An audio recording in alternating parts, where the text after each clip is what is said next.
तो हम अभी डिस्कस करेंगे एग्रीकल्चर के बारे में। एग्रीकल्चर क्या? देखिए, एग्रीकल्चर एक ऐसा मेथड है जिसमें हम फार्मिंग भी करते हैं और एनिमल हस्बेंड्री भी इसके अंदर इंक्लूड होता है। ठीक है, तो एग्रीकल्चर क्या है ना? The practice of farming and animal husbandry is together known as agriculture. समझ गए? दोनों ही चीज है। फार्मिंग में क्या आता है? खेती बाड़ी करना, कल्टीवेशन ऑफ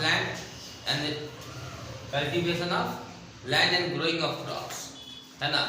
क्या किए कि खेत जोत दिए, उसमें फसल लगाए, फसल का उत्पादन किया, ये फार्मिंग कहलाता है।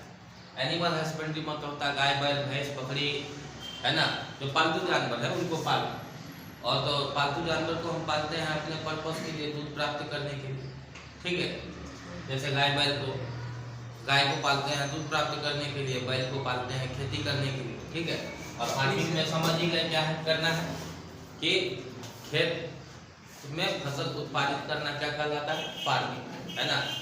अब देखिए कि फार्मिंग के कई सारे मेथड्स हैं। ठीक है, उससे पहले हम थोड़ा सा डाटा की बात कर लें तो एग्रीकल्चर में हमारे देश में 64% लोग जो है इन्वॉल्व हैं एग्रीकल्चर पर्पस के लिए। कितने पर? किसके लिए? है ना? 64% पीपुल ऑफ इंडिया की बात कर रहे हैं, आर इन्वॉल्व इन एग्रीकल्चर, है ना? इट इज देयर ऑक्यूपेशन, ये उनका पेशा है। अपने जीविका उपार्जन किसी से करते हैं, इसी से, है ना, फसल उत्पादित करके खाते पीते हैं, बेच उच के कमा के, है ना, जिंदगी चलता है। अगर हम बिहार की बात करें तो बिहार में 80% आबादी जो है ना वो खेती में लिप्त है, और ये उसके जीविका उपार्जन मतलब समझ गए ना, पैसा कमाने का भी एक जरिया है। ठीक है, और अपने लिए तो फसल उत्पादित करते ही हैं। अब जो है कि एग्रीकल्चर के कई सारे टाइप हैं। ठीक है, पहला है इंटेंसिव नहीं, ट्रेडिशनल या प्रिमिटिव सब्सिस्टेंस फार्मिंग। तो प्रिमिटिव सब्सिस्टेंस फार्मिंग क्या होता है? ठीक है, ये देखिए, प्रिमिटिव सब्सिस्टेंस फार्मिंग में होता क्या है कि ये सब्सिस्टेंस का मतलब होता है गुजारा करने के लिए खेती करना। किसके लिए? गुजारा करने के लिए, मतलब जीविका, अपनी जीविका के लिए, है ना, अपना जीवन चलाने के लिए खेती करना, यही कहलाता है सब्सिस्टेंस। इसमें हम किसी दूसरे के लिए खेती नहीं करते हैं। ठीक है, जो फार्मिंग मेथड है वो प्रिमिटिव है, पुराने तौर तरीके से खेती होता है। इसमें फील्ड एरिया जो है, मतलब खेत का साइज वो स्मॉल होता है। ठीक है, प्रिमिटिव टूल्स यूज किए जाते हैं, कुदाल, हंसुआ, खुरपी, ये सब का उपयोग किया जाता है। ठीक है, तो प्रिमिटिव टूल्स आर यूज। ठीक है, उसके बाद आप देखिए कि प्रिमिटिव टूल्स के बाद ये फार्मर किसके लिए खेती करता है? फार्मर, है ना, produces crops for their own purpose, अपने पर्पस के लिए ही खेती करता है। ठीक है, इसमें सरप्लस की बात नहीं होती, मतलब एक्स्ट्रा उत्पादन नहीं होता है जो कि हम बेच सके। ठीक है, अब यहाँ पे आप देखते हैं प्रिमिटिव टूल्स क्या होता है? पुराने जो कुदाल है, जिस तरह से पहले लोग खेती करते थे, कुदाल, हंसुआ, ये सब का उपयोग करके। ठीक है, और फार्मर के फैमिली ही इन्वॉल्व होते हैं, इसमें कोई एक्स्ट्रा लेबर नहीं लगाया जाता है ना? तो family of farmer is involve in practice of agriculture. ठीक है,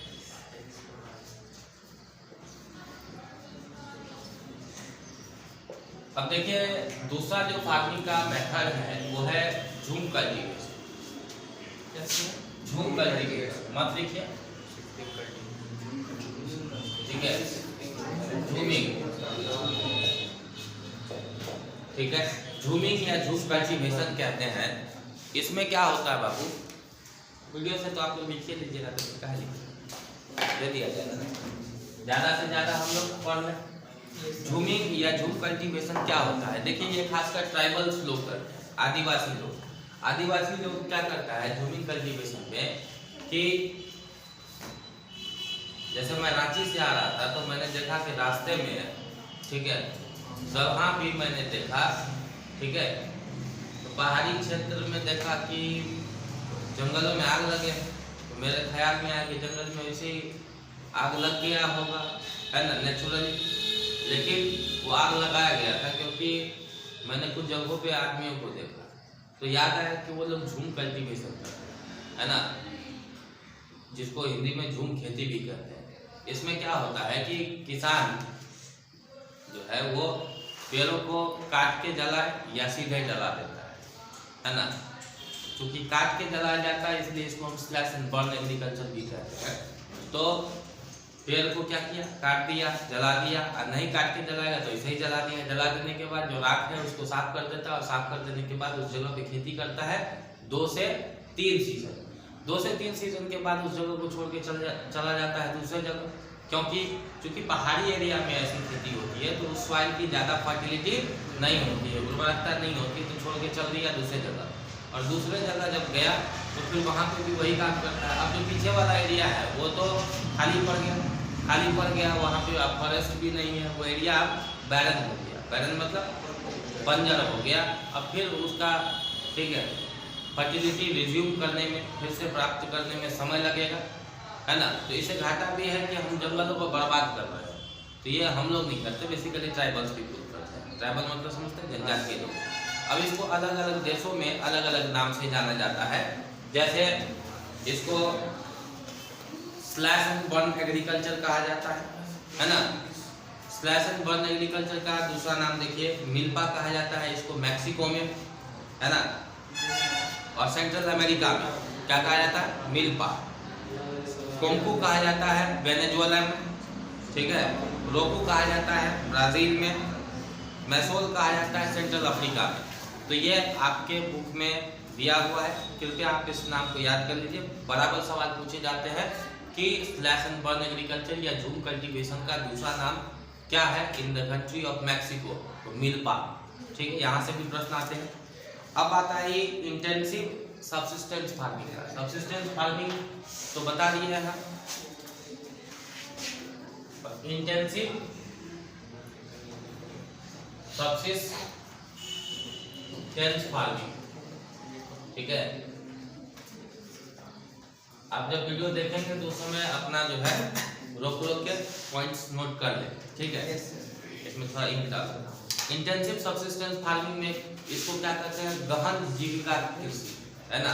गहन मतलब इसमें क्या है, फार्म लैंड यहाँ छोटा होता है, farm land is small, farm land छोटा हुआ। उसके बाद इसमें क्या है कि पॉपुलेशन का प्रेशर ज्यादा है, मतलब ज्यादा लोगों के लिए खेती कर रहा है ना। Pressure of population is more.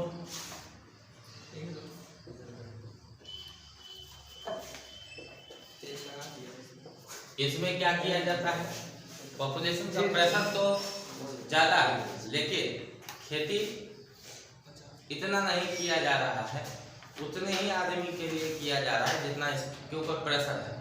Surplus की बात नहीं होती, ये कमर्शियल फार्मिंग नहीं है, ज़्यादा उत्पादन नहीं किया जाता है, ठीक है। जो पॉपुलेशन है इस पे फीड होने वाले, मान लीजिए कि एक घर में 15 आदमी और 2 कट्ठा ही जमीन है, तो 2 कट्ठा में ही पूरा खेती करेंगे। तो ऐसे करेंगे कि 15 आदमियों को 1 साल तक खिलाया जा सकता, ठीक है, 1 साल तक खिलाया जा सके। तो इस तरह की फार्मिंग की जाती है ना। इसमें क्या है कि हम फर्टिलाइजर्स का उपयोग करते हैं, यूज ऑफ फर्टिलाइजर्स होता है यहाँ। और किसका यूज होता है, ठीक है, बायोकेमिकल, है ना, जैसे खाद का उपयोग करते हैं। और इरिगेशन भी किया जाता है, सिंचाई की जाती है, ठीक है। अब अगला टॉपिक है हमारा कॉमर्शियल फार्मिंग। तो कॉमर्शियल फार्मिंग जो होता है वो बेसिकली बेचने के पर्पज से फार्मिंग करता है किसान, खासकर पंजाब हरियाणा। एक बात ध्यान से सुने, पंजाब, ठीक है, हरियाणा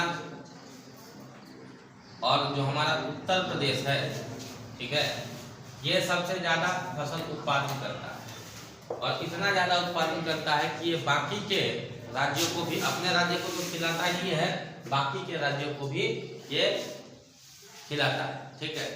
तो जब खेती जो है ना बेचने के पर्पज से की जाए तो उसको हम कमर्शियल फार्मिंग कहते हैं। इसमें हमारा क्या नाम बताएं, पंजाब, हरियाणा और यूपी, ठीक है, ये सबसे आगे, ठीक है। कमर्शियल फार्मिंग, ठीक है, कमर्शियल फार्मिंग जो है इसमें फार्मलैंड एरिया बड़ा होता है ना। फार्मलैंड एरिया मतलब खेत जो है वो बड़ा होता है। आप जानते हैं कि हमारे बिहार और यूपी के किसान जाते हैं कहाँ खेती कर, पंजाब, हरियाणा, एग्रीकल्चरल लेवल की तरफ काम करते हैं वहाँ पे, ठीक है। तो फार्मलैंड एरिया बड़ा होता है, यहाँ पे HYV मतलब हाई यील्डिंग वैरायटी सीड्स का इस्तेमाल किया जाता है, ठीक है। इरिगेशन का भी उपयोग किया जाता है। इरिगेशन मतलब सिंचाई। तो इसमें क्या होता है, सिंचाई का मतलब क्या होता है कि खेतों में पानी पटाना, है ना, रेगुलर इंटरवल पे जब भी पानी की जरूरत होगी तो खेतों में जो पानी पटाई जाएगी, ठीक है, तो उसको इरिगेशन करते हैं। ये लोग सिर्फ और सिर्फ रेनफॉल पे डिपेंडेंट नहीं होते कि हाँ रेनफॉल होगा मतलब बारिश होगी तभी हमारा खेती होगा, ऐसी कोई बात नहीं है। इसमें जो है नए नए टेक्निक्स का इस्तेमाल किया जाता है, ठीक है। जैसे इसमें देखिए जो भी नए मशीन है खेती करने के लिए, कल्टीवेटर है, ठीक है, हार्वेस्टर है, सभी कुछ का उपयोग किया जाता है। केमिकल फर्टिलाइजर्स के उपयोग किए जाते हैं, ठीक है, केमिकल फर्टिलाइजर्स का उपयोग किया जाता है ना। इंसेक्टिसाइड्स और पेस्टिसाइड्स का उपयोग किया जाता है, समझ में आ रही बात। इन सारे चीजों का उपयोग इसमें किया जाता है, ठीक। ये कॉमर्शियल फार्मिंग। कॉमर्शियल फार्मिंग में ही आता है रोपण कृषि मतलब प्लांटेशन फार्मिंग। अब जो प्लांटेशन फार्मिंग है, प्लांटेशन फार्मिंग में क्या होता है कि पेड़ लगाते हैं, जब एक ही पेड़ को ही प्लांट है, एक ही तरह के प्लांट को क्रॉप के जैसे उगाया जाता है। क्रॉप क्या होता है वो समझते। जब एक ही तरह का पौधा पूरे फील्ड में लगा देते हैं तो उसको हम क्रॉप कहते हैं, ठीक है।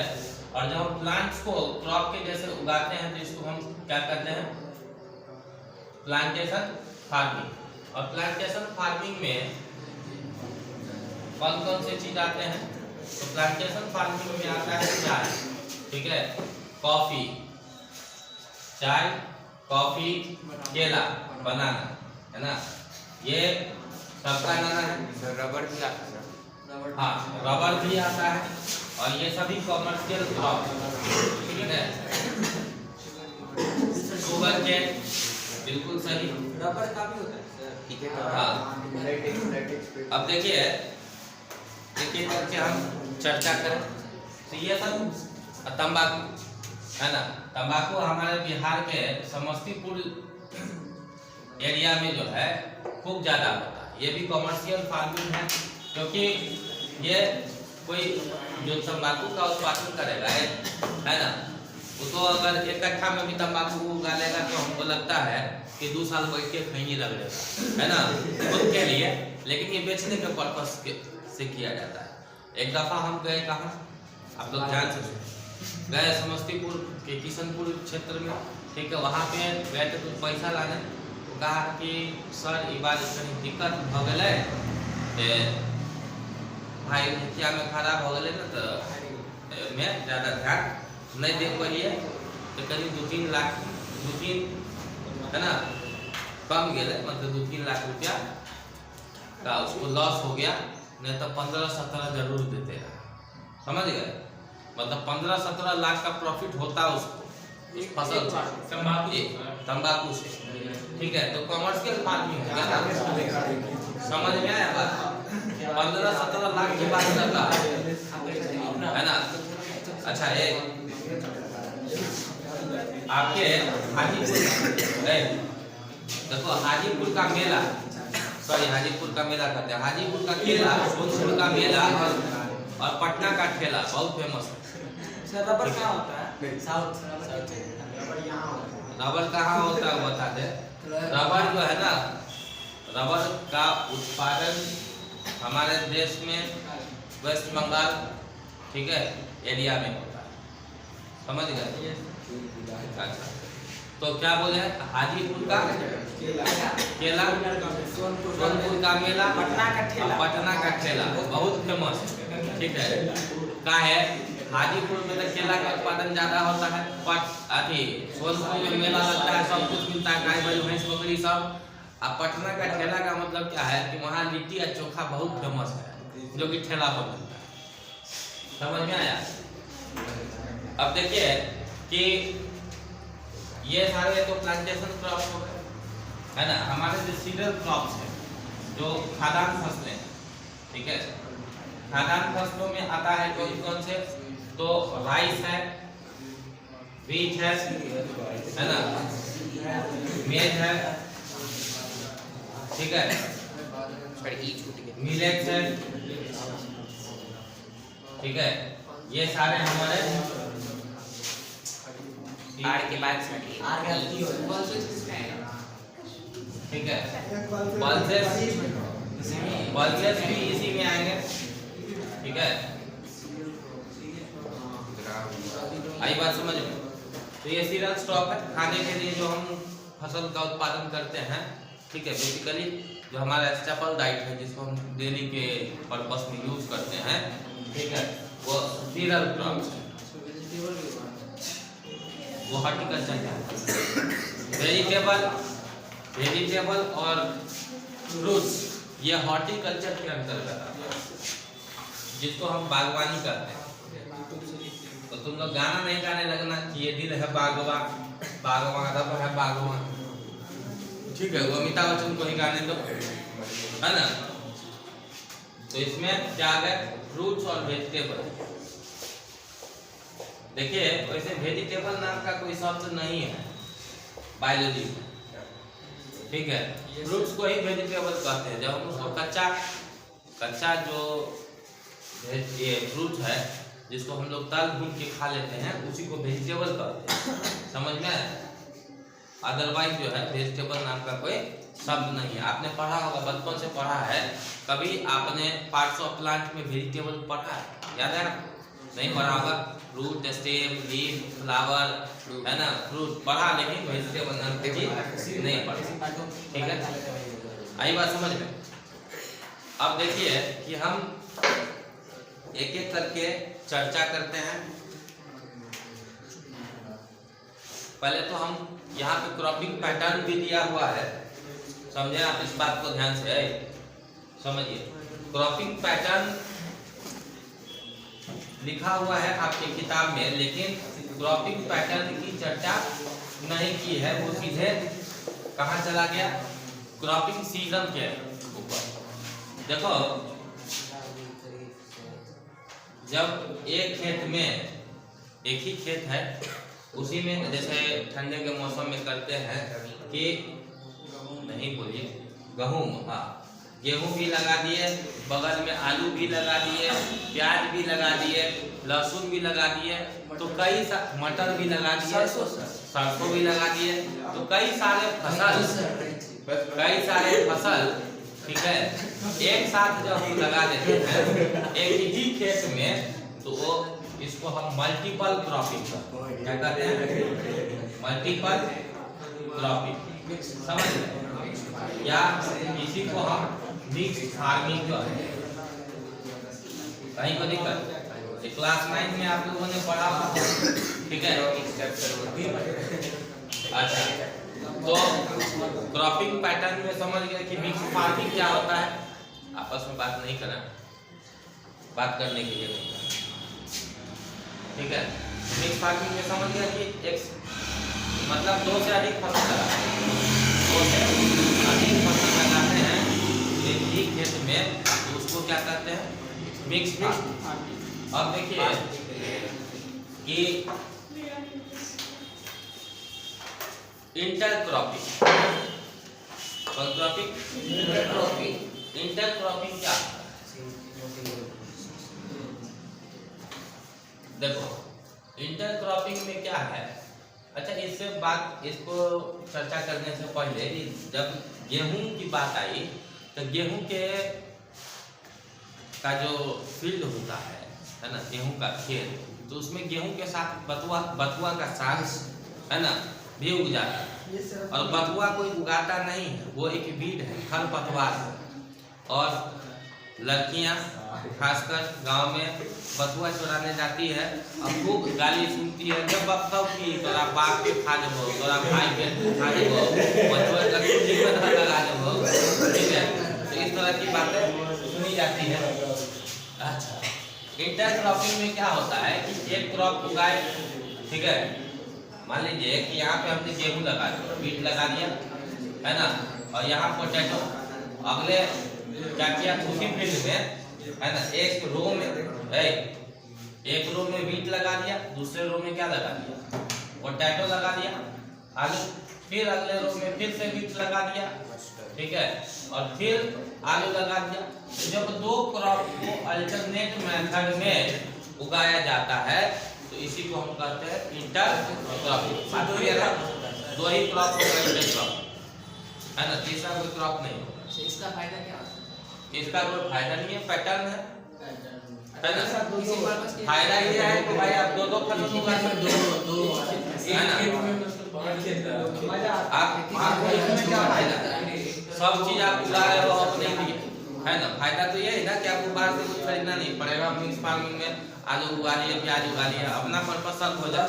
तो हम जानते हैं ना कि हमारे यहाँ किस तरह की खेती होती है, खासकर बिहार, यूपी, है ना। बिहार की बात करते हैं, यूपी तो कमर्शियल फार्मिंग करता है, ठीक है। बिहार और बाकी के जो क्षेत्र हैं वो सब्सिस्टेंस फार्मिंग पे ही लगे हुए हैं कि अपना काम निकल जाए, अपना काम बनता, भाड़ में जाया जाता, ठीक है।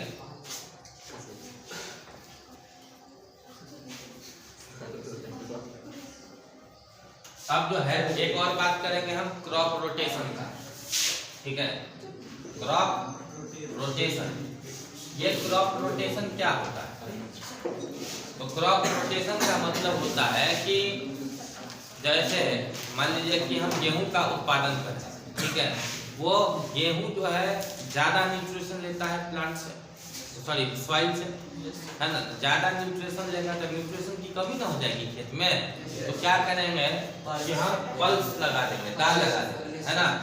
दाल के पेड़ के जड़ पे क्या होता है, उसको गोली फूटा होता है। गोली फूटा होता है मतलब रूट नोड्यूल्स होते हैं, ठीक है। और ये रूट नोड्यूल्स जो है इसके अंदर बैक्टीरिया होता है, इसके अंदर बैक्टीरिया होता है। जिस बैक्टीरिया को कहते हैं राइजोबियम बैक्टीरिया, राइजोबियम बैक्टीरिया।